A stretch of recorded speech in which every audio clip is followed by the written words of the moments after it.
Douglas Ferguson. Really thrilled to have you here with us today. You're in Texas and we're in Florida, so got some cooler weather now and it's feeling good. And it's just a pleasure and an honor to have you on the call and for you to take some time with us to talk about whatever it is we're going to talk about. Douglas is the founder of Voltage Control, an innovation consultancy based out of Austin. I'm also joined by Jeff here on the call. Douglas, why don't you just kick it off and tell us a little bit about what you guys are up to now? Yeah, in this moment, we're spending a lot of time rehearsing and preparing for our conference. It's coming up in February for facilitators. Pretty excited about that. It'll be year number 4.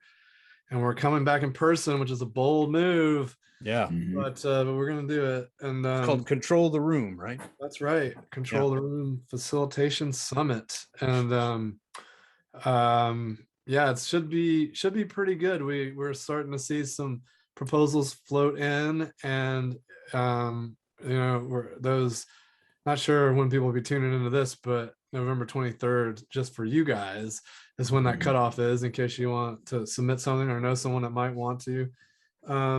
We just launched our certification program, and the first cohort is like really leaning in cool ways, and excited to see them showing up and just hearing what they're all about. And Eric Skogsberg is an instructor on that, and I'm just kind of watching from the sidelines. That's really cool. And I think those are the big things big projects we're working on. And we've got a little bit of research we've been conducting. This will be our first research report, so don't have a lot to say about that, but it should launch in January, so pretty excited about that. Wait, you've got a research project that you worked on that you were a participant in, or that Voltage Control led? No, we funded it. You funded it? Yeah, and so you can't tell us about it yet. We're still synthesizing it, so I can kind of tell you about the intent and the purpose and why. But it really is about facilitation and around patterns and trends that we're seeing in facilitation. So Envision creates a lot of reports around the state of design, or like how design is transforming organizations. Mary Meeker does the Internet Trends report, and Innovation Leader does benchmarking innovation, right? And so we're working on a facilitation report that really speaks to how facilitation is impacting organizations, how people are thinking about facilitation. So not only like, where are people on these different maturity curves, right? From an awareness standpoint, and from what a beneficial, what kind of benefits they're getting, that sort of thing. That's awesome. Pretty exciting. I think it'll benefit 3 different types of people. It'll benefit leaders as they're more curious about how facilitation can improve their organizations. It'll benefit frontline facilitators who work inside organizations, and to think about how they can understand how to make use of some of this understanding to influence their leaders, or to work alongside their leaders to bring about more facilitated change inside their organization. But also help consultants and other agencies think about tapping into the zeitgeist around facilitation. The more we can uncover the trends and share them, it'll just help everyone lift up and kind of join in on this big movement around facilitation.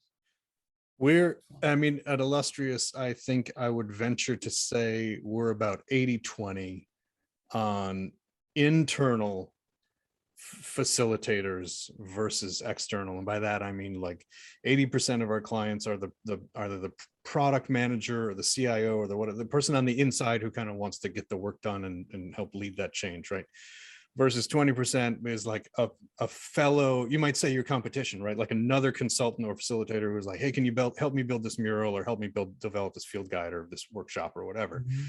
Where are you guys? Like, as I heard you mention a few things now, the report, the participants in the report, you mentioned you've got a facilitator certification program coming, and then it's like your client book, right? So what does that mix look like for you guys in all of those? the research, Yeah. certification, and then the business. So it's fairly well blended. I'd say it's almost like 30. I mean, it ebbs and flows, right? Any given month it might be 40, you know, 20, 30 or something, you know, but the point is, I think it averages out roughly. There's kind of three different pretty distinct buckets. And what we decided on the report is we focused on what the leaders had to say, because we felt like the frontline facilitators and the out of house facilitators, the consultants like yourself or the ones that you're helping, would be really curious what leaders have to say, because they're serving the leaders. Frontline facilitators are really curious about what leaders have to say, because that might help them influence their leader. It might also help them understand what's coming down the pipe, like if their leaders catch wind of stuff. And then of course other leaders are interested in what other leaders have to say, because that helps them have their finger on the pulse too. So the target of the study was other leaders, but readers should cover all three. As far as the facilitator certification, this cohort's pretty well blended. I would say maybe a little bit lower on the leaders this cohort, because we got a bit more just pure facilitator types or learners. I mean, it's in the name, right? So that's what people are Googling or whatever. But as even so, there's a ton of leaders that are becoming curious about facilitation and how it can make a difference in their organizations. It's just proportionally, they're not as committed to getting certified. They're just more interested in how can I empower my organization to use these skills. On average, there's a few. In fact, in the cohort, there's a director right now that's leading a group of 200 people, and she's very much interested in how her facilitation skills can not only impact the meeting she's running, but those that report to her, and she can influence that whole organization, if you will. And you're probably a little ahead of the curve as far as like professional development budget coming back. You know what I mean? Like that I'm sure that's all down the road a bit too.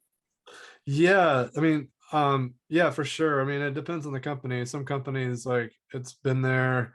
Others, they're kind of still kind of a little bit locked up, but certainly not like it was in 2020. 2021 has certainly improved, and I assume it'll get a little better too as time passes. Yeah, cool. Jeff, you got any questions for Doug? Oh yeah, great question.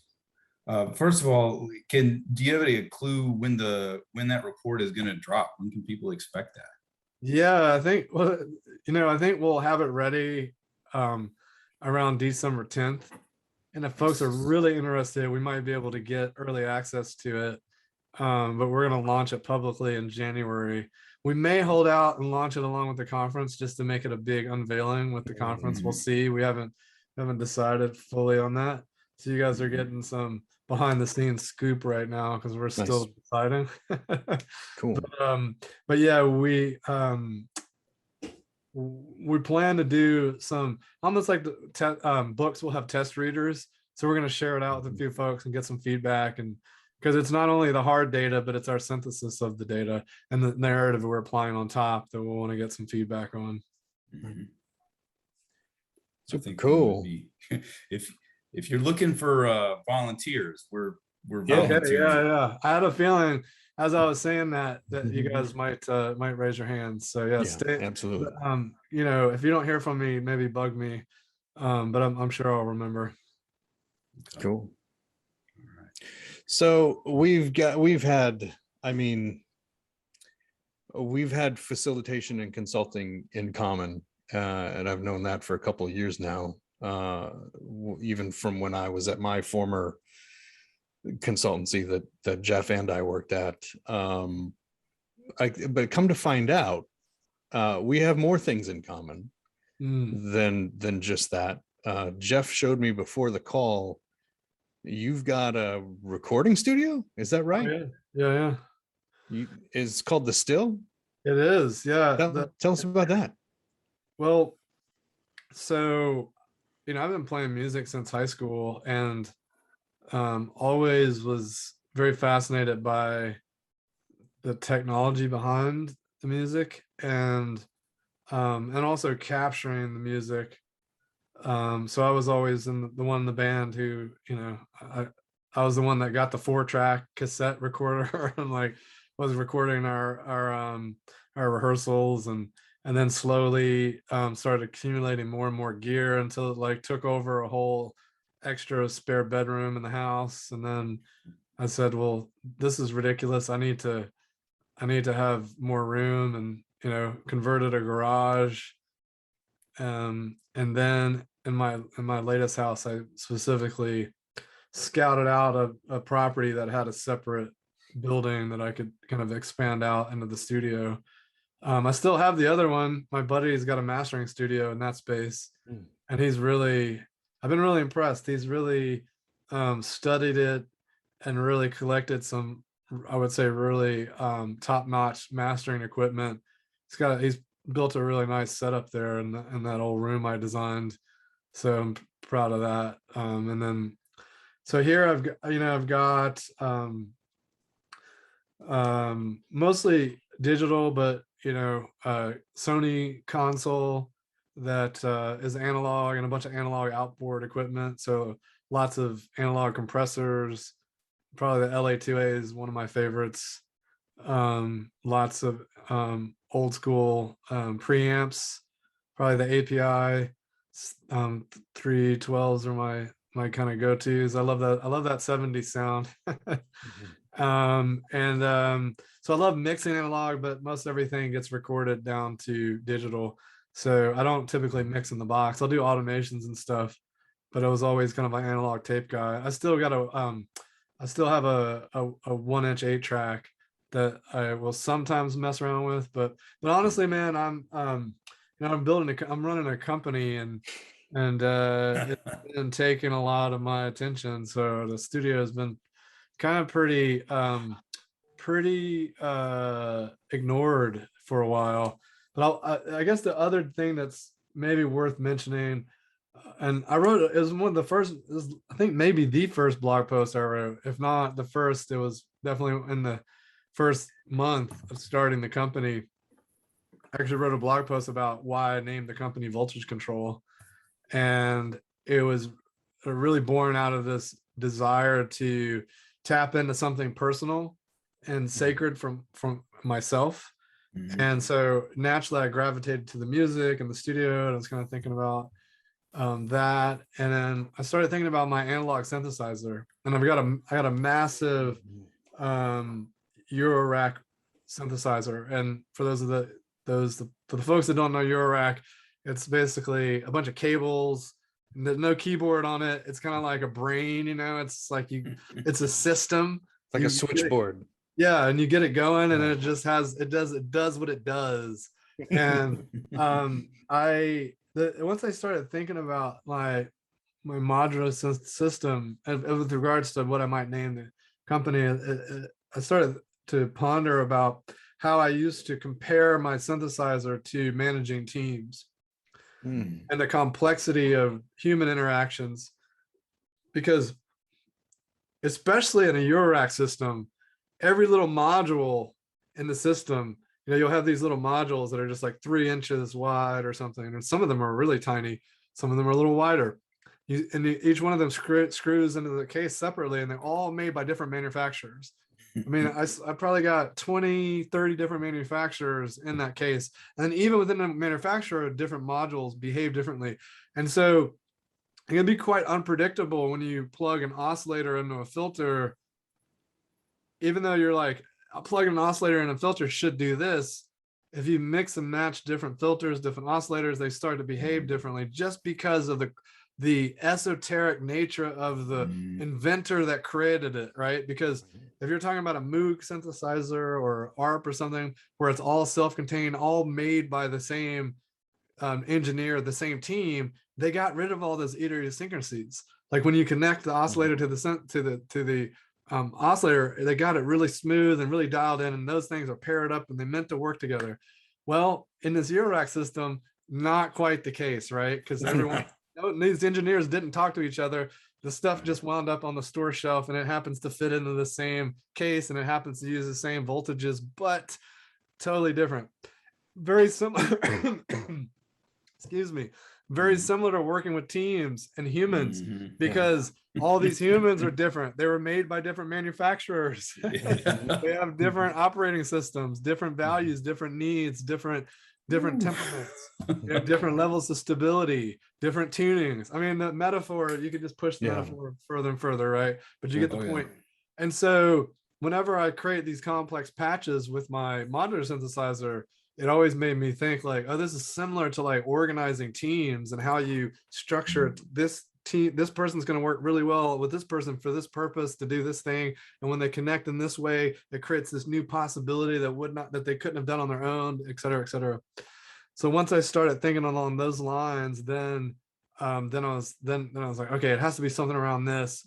And for those of you that don't know synthesizers, especially modular ones, the cables, these patch cables that connect the modules carry a signal called control voltage. And that's how they talk to each other. That's the signal that allows them to be better together than alone. And so voltage control, hence the name. All these modules are voltage controlled, and it's the lifeblood of what makes these modules collaborate. And so that's where the name comes from. That's amazing. I can't help but when hearing you describe it too, I'm thinking of the word synthesizer as an instrument, right? And when it does its job of synthesizing or replicating or recreating a noise or a sound, right, or an essence, it's doing its job. And then to synthesize in the sense of facilitation or consulting, synthesis means that we are assembling or bringing together or making coherent or clarifying, right? And so I can't help but think about the actual word too, having that kind of double entendre. Oh, 100%. And that's why the creators of synthesizers and the I would say even just the conceptual approach to synthetic music or synthesized music is 100%. They chose that word for the same reason that design thinkers chose that word, because there's actually two forms of synthesizers. There's additive synthesis and subtractive synthesis, right? And so additive synthesis is like adding signals together to see what comes together in that combination. But subtractive synthesis says, I'm going to take this block of stuff and I'm going to carve stuff away from it. I'm going to filter stuff out of it to create something that's left behind. And when we're synthesizing information from teams, we tend to do the same stuff, right? We'll say, what happens when we jam these things together? Like what new comes about? And then what happens if we take this thing and just start peeling away the layers? And what if we pull this thing out? What happens? And then, so it's like very much the techniques are very similar. Yeah, it's super cool. I mean, okay, so clearly you're a gearhead, right? When it comes to music. Yeah. I also have a background in music. Well, Jeff and I are both players, but my background is in performance, and was in bands for years and produced and recorded and toured and did that whole thing. My passion was bringing community together too. So like my metaphor and our approach to, when I think about facilitation and consulting, it's always, when we talk about being client centric, it's like, how can we shine the spotlight on them? How can we make them the star of the show? That kind of thing. How can we make their ticket purchase be the VIP upgrade, or, you know what I mean? So I'm thinking this way too, like in convening and building communities. Cause like I was putting out compilation CDs, and like we had a local music podcast and all kinds of stuff down here in the Tampa Bay scene, in the day, and putting together conferences, like bringing the A&R guys from Orlando over to Tampa to, scope some bands and stuff like that. It was all about building community too. And I think there's a big element in what we do in teams and in companies with that community building, and that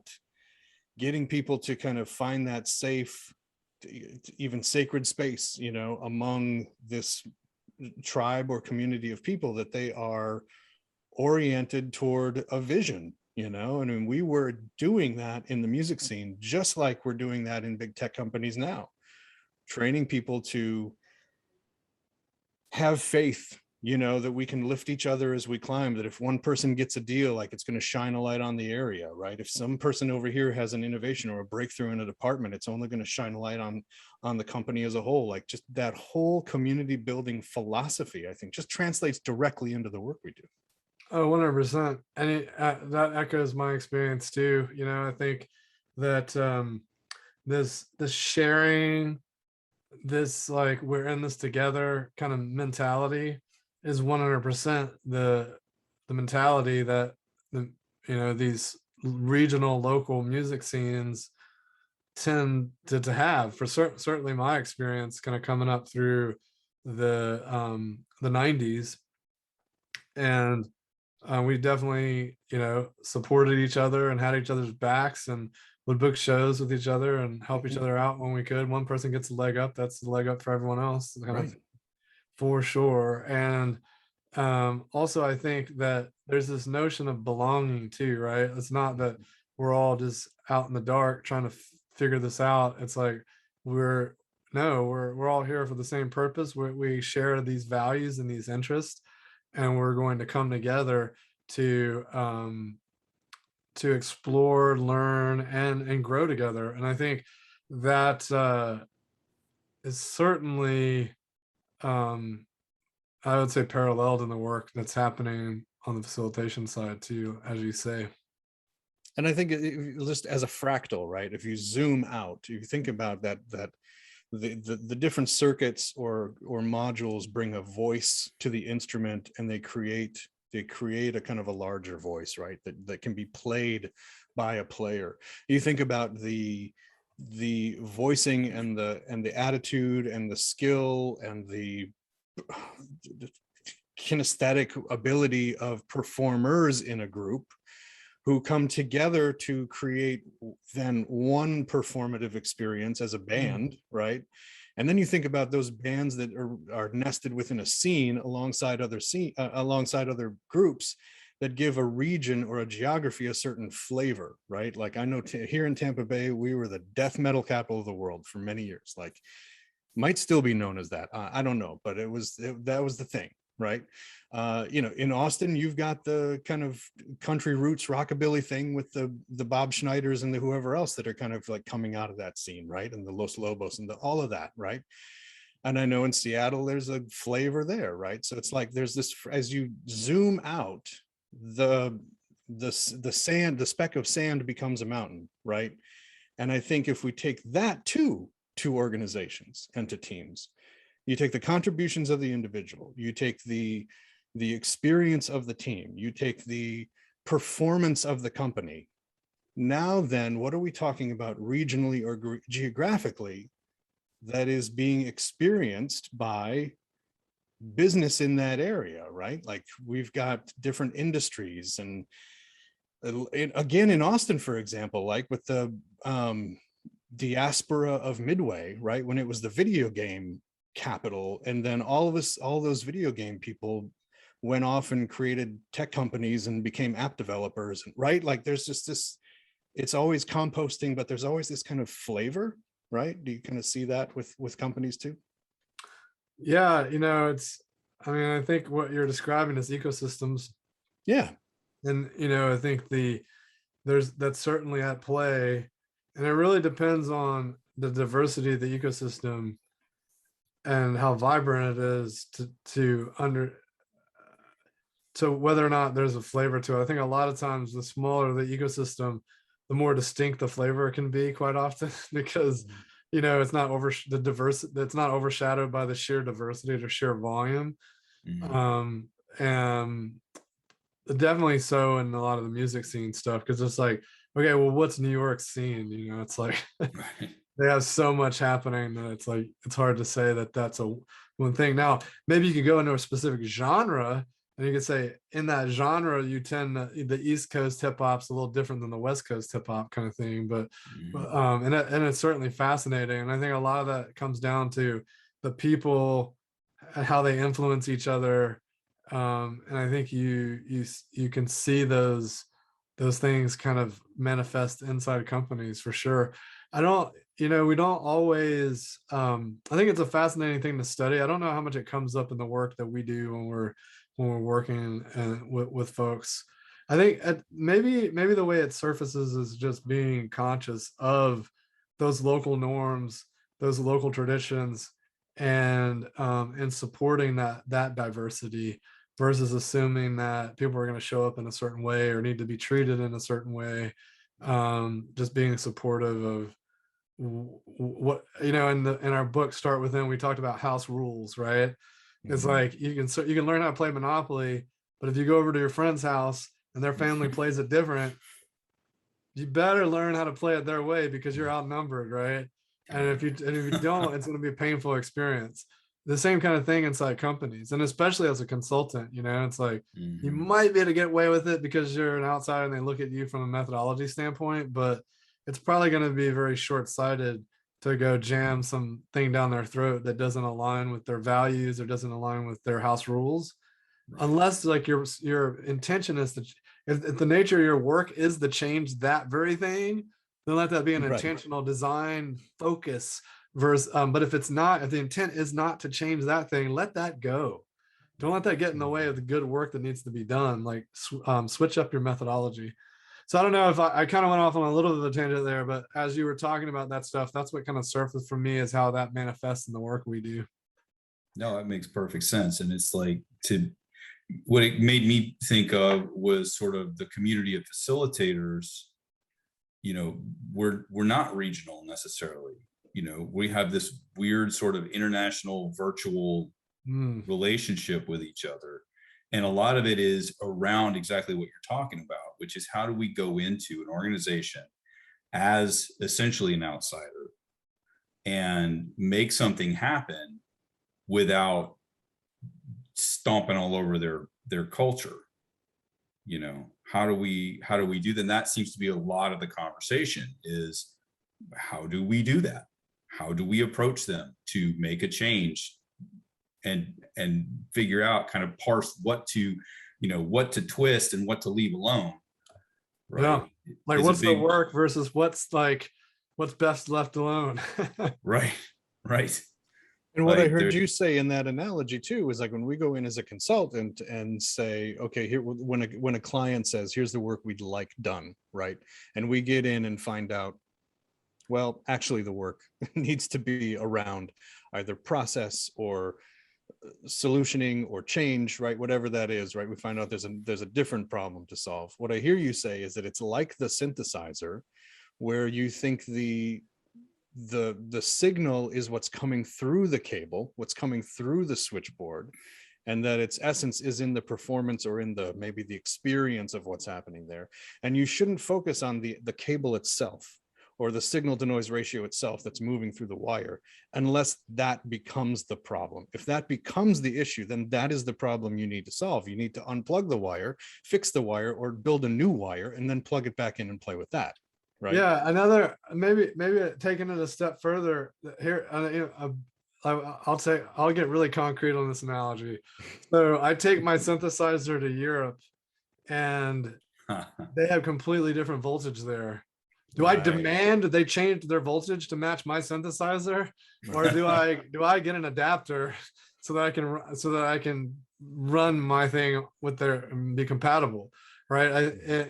I think quite often people see a challenge and confront the challenge, and it's not the real challenge. It's like let's just figure out how to work around that thing and deal with it, and like focus on the important stuff.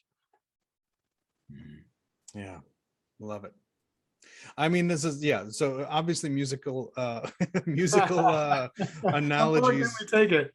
We can go all day, right? Because I'm thinking not only it's the instrument, but it's the band, right? And how then each person has a level of mastery, right, with the instrument or the voicing or the phrasing or the timing, and then how do they play and perform together? So yeah, and then it's like jazz, right? Like are we listening to each other, or are we all just like playing a script and just like so to a click track, right? And so I feel like good work is always jazz, right? We're always listening and responding to how the feel and how everyone is taking it and whatnot.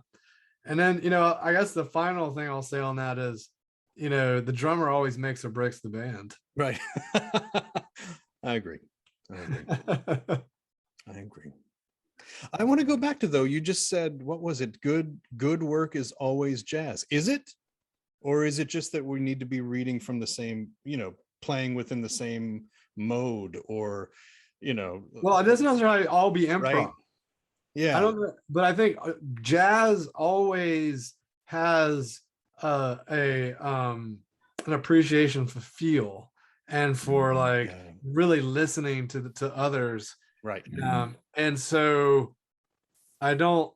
So you don't need to be improvising, but you do need to be on the same page, and you do need to be listening, and you do need to be focused on, you know, mastering your intonation or the way you show up, right, in on the team or in the band. That's where the focus should be, and that's where good work will happen.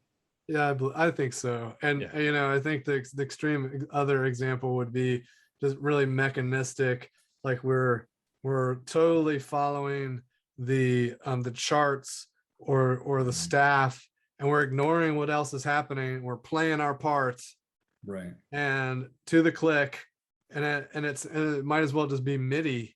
You know, it's like there's no feel, there's no conversation happening. That's the assembly line, right? That's right. the auto plant. That's right. Which, like, it's not good work. Let's let the robots do that, and they will. That's the stuff.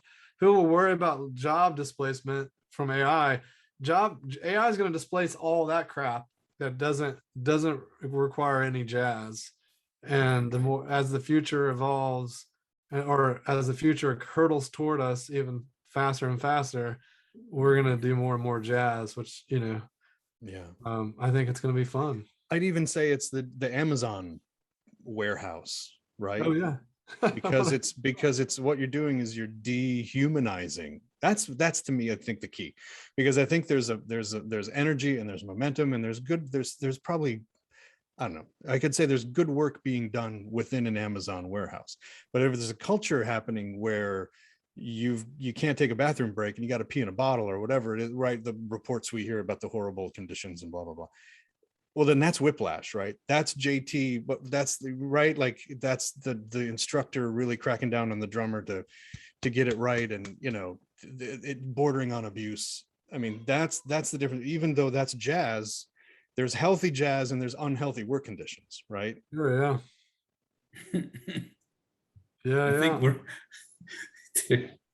we're talking about, you know, when we're talking about jazz, I think it's a given that we're talking about healthy jazz, right?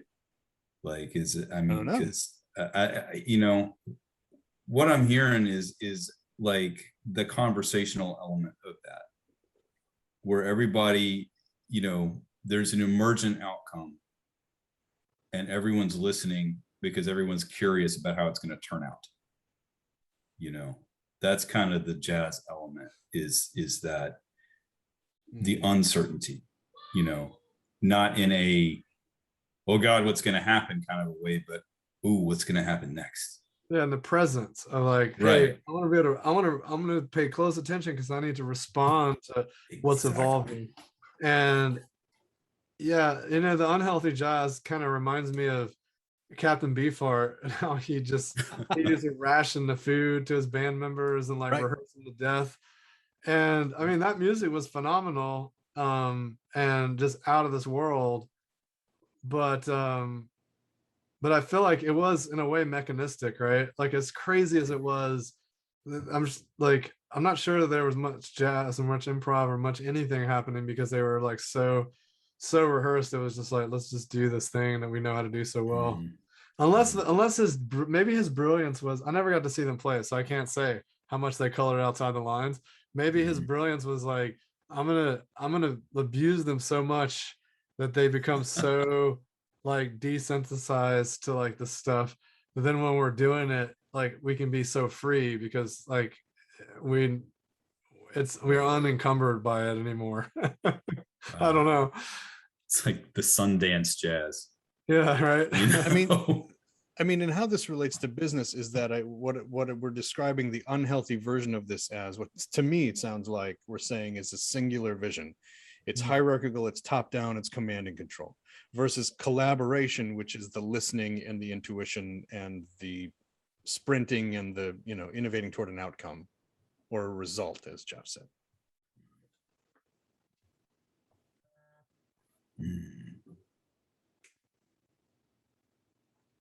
I feel like, I mean, we can resolve the chord at the end of the piece or not. It doesn't matter. As long as we're listening and we land it, the chord together. Right?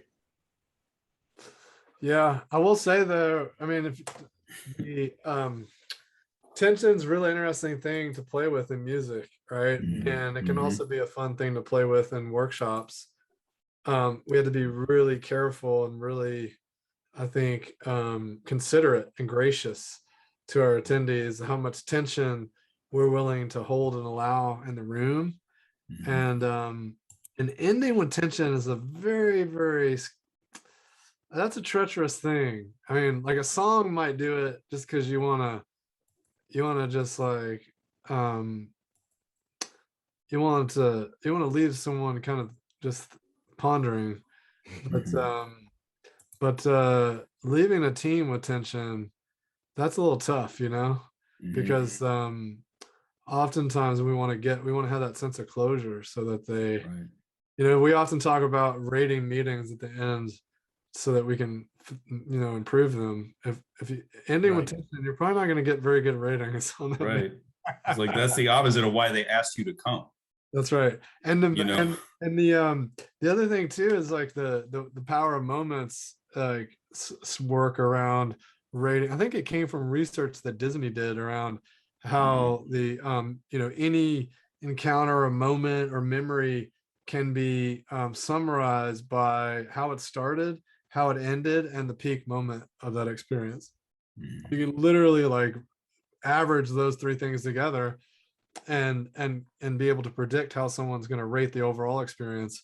And so if you end on a tense or a strange moment, then people, you know, that's going to be 1/3 of how they rate the whole thing. People, yeah, I mean, yeah, that's, people walk out going, what the fuck was that? And it's That's right. They kicked the door on the way out. Right. Yeah, and Jeff, what was that, the proximity study, or was it with the things you remember in a group experience, or the things in the first 10 minutes and then the last 20 minutes, right? So like as a facilitator or as a designer, you got to focus on what you lead with and then how your big close, right? So you don't want to end on with a note of tension. And I can't help but think Jeff and I are about 80% of the way done writing this Facilitator Fundamentals book we've been working on for a couple of years. And one of the contributors talked about something called the pushback. And it is a process that a facilitator consultant can use to even intentionally push the team off course or off topic to what you, as you described, like intentionally introduce a little tension, right?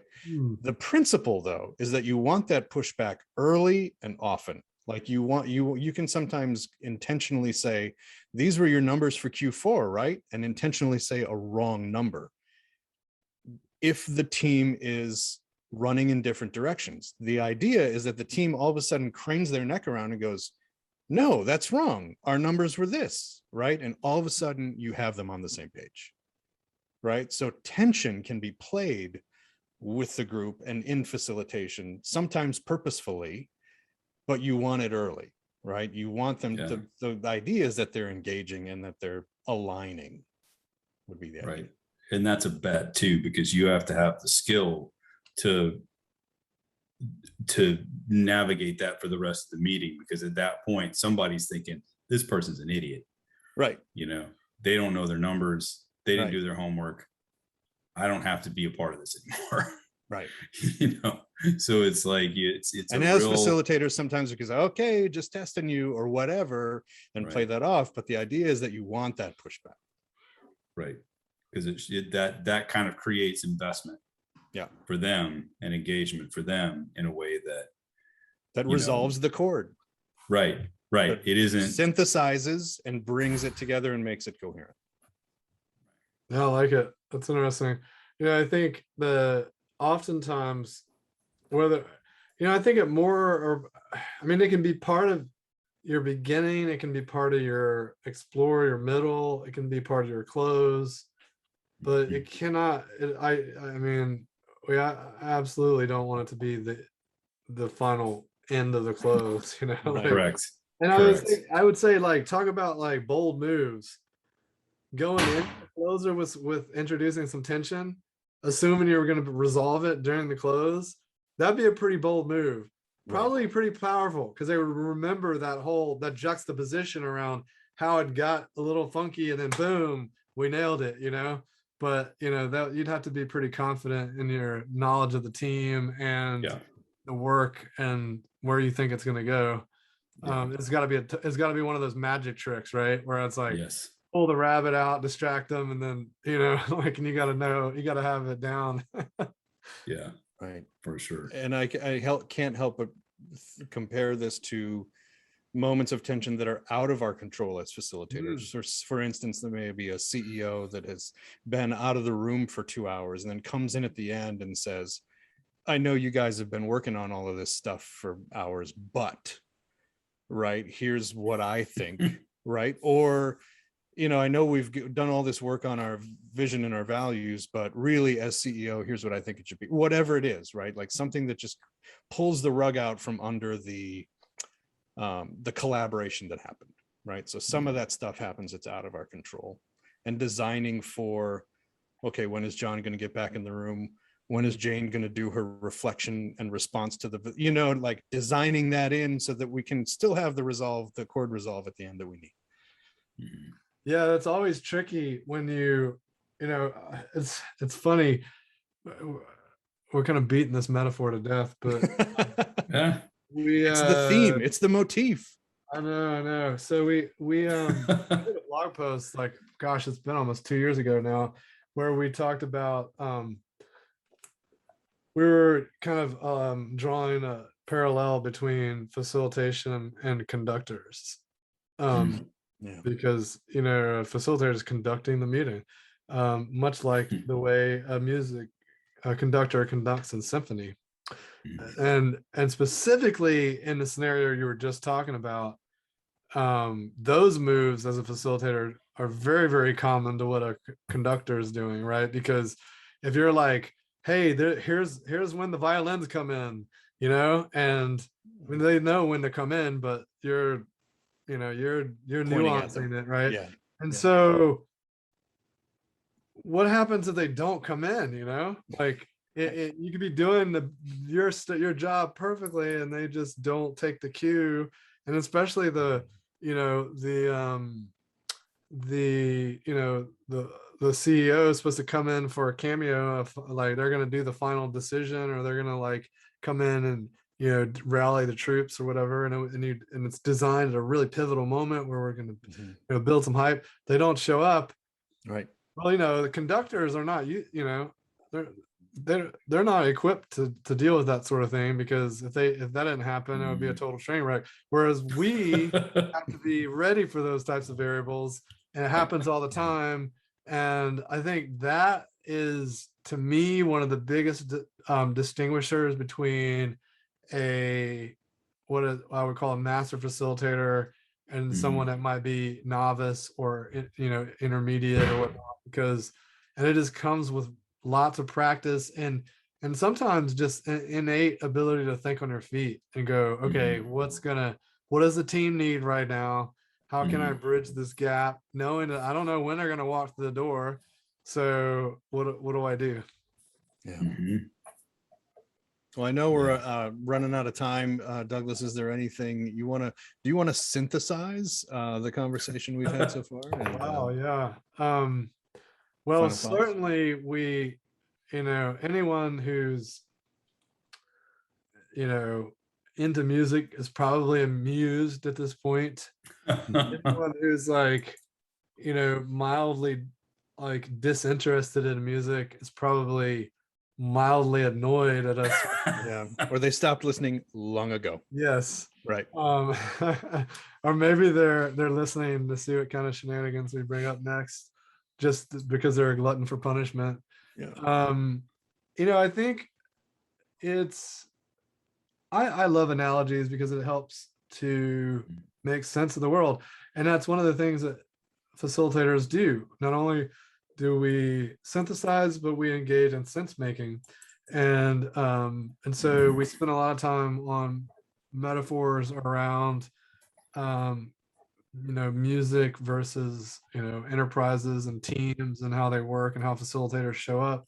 But certainly they are a great form of sense making and can be often helpful to bring context to folks in the room that may be lacking. Can be a great alignment tool, but can also be a very powerful source of malalignment. And I think it's important to be attentive to if the metaphor is working, whether it's your metaphor or someone else's metaphor. And I'll just a little shout out to Clean Language, because such a great repertoire of work around fighting against metaphor, and I would say jargon falls into that camp as well. I don't know Clean Language. What is Clean Language? Oh yeah, Clean Language is a body of work that was developed just to make sure that our language is tight and consistent and clear and understandable and unambiguous. And so if I say, I think it should be super open, you might say, if you were practicing the Clean Language questions, so the best way to describe Clean Language is just a series of questions you can use in the moment. Now there's a whole body of work around it that helps you learn to detect when to deploy the questions and how to think about this stuff, and there's research and things to understand. But to really boil it down, if I said that and you were a Clean Language practitioner, you might say to me, what kind of open do you mean? Yeah, because I can see that could be accessible, right? Available to everyone. It could also be barren and empty, right? Yes. So it could also mean no chairs. Right.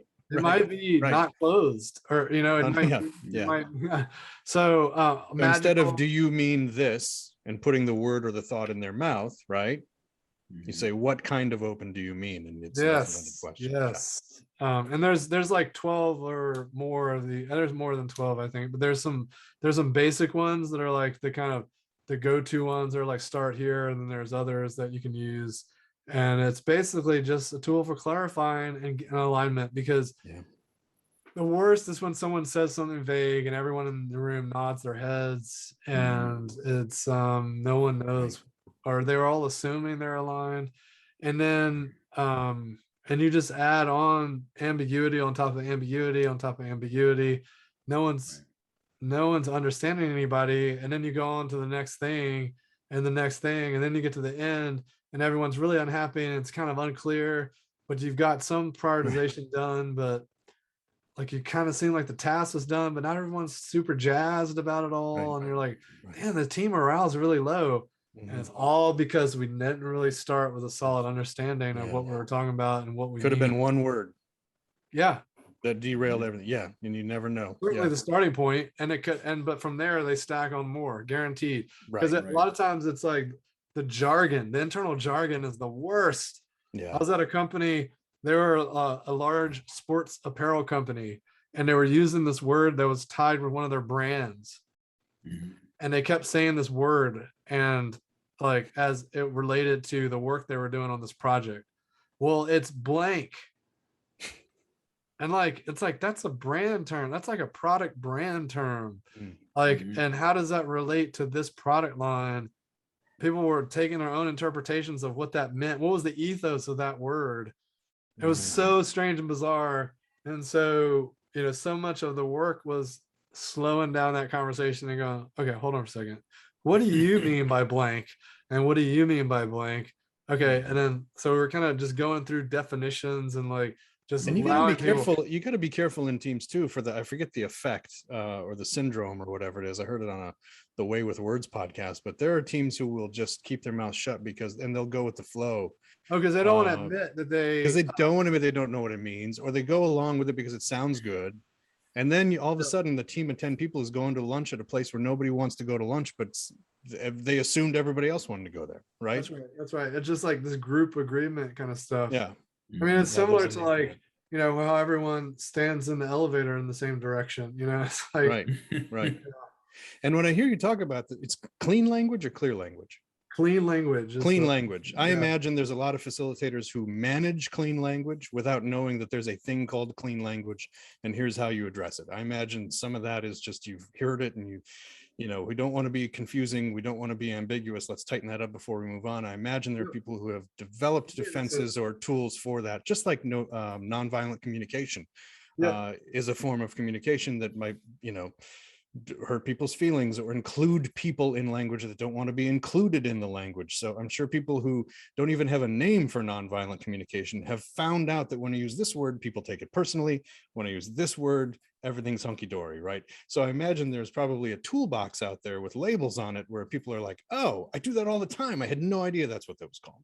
Yeah, and the powerful thing, I mean, I think that's true across the board. That's almost true for every methodology, right? The trick is the methodologies might have different variants of the framing that we're not using, and it can be powerful to think about. And it's just really interesting when someone studied it so deeply, what kind of cool places that they take it that can then make our practice more informed and also make us aware and give us language about these things that we're doing. So all the more reason to surround yourself with people who are doing stuff you want to do really well and making it look easy and making them your friends, right? Jeff, what were you going to say? Final thoughts? Oh, I was just going to ask Douglas, do you know anybody that's really dedicated to that practice, to the clean language methodology? Like that's something that they specialize Judy in. Reese was on my podcast. You can check that out. And she's actually collaborating with us on an elective for a facilitation program. So there'll be a clean language course at learn.voltagecontrol.com pretty soon. There you go. Nice. All right, Douglas, thank you so much for the time, man. It's good to see you today. Where can we find out more about what you do? Voltagecontrol.com. Simple and easy. All right. It's good to see you again. We'll have to do this again and sometime, and hope you have a great rest of the day. Yeah, man, you too. All right. Talk soon. Yep. Bye. Bye.